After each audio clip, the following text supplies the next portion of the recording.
Hai guys, hari ni saya nak main game Solar Smash. Okey.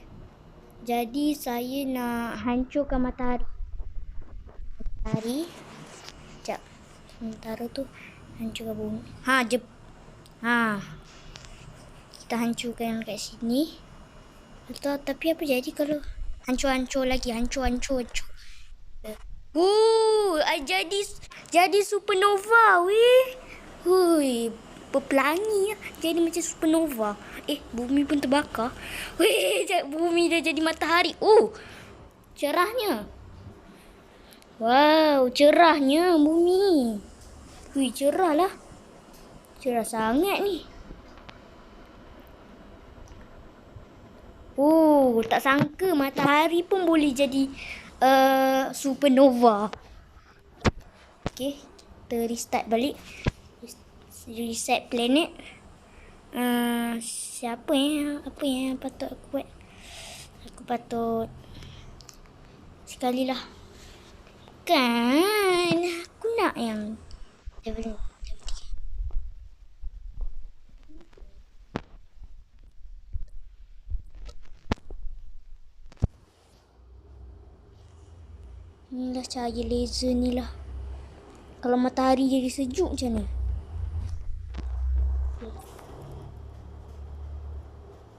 Matahari sejuk macam mana? Wow, supernova lagi. Wow.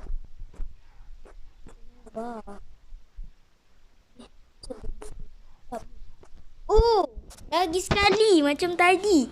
Guys. Okay. Restart.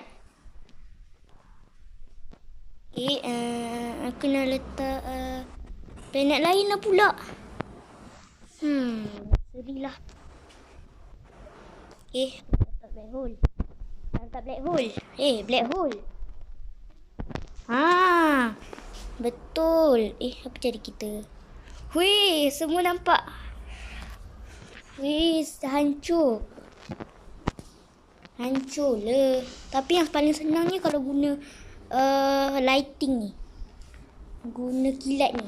Kuasa kilat ekstrim. Kuasa kilat ekstrim.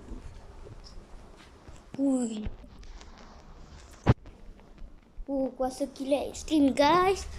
Wah. Tak sangka. Cuma satu je. Nak yang ni. Nak jadikan supernova. Matahari. Ambil ni matahari. Cuba sejuk dengan tu. Itu lagi. Cepat.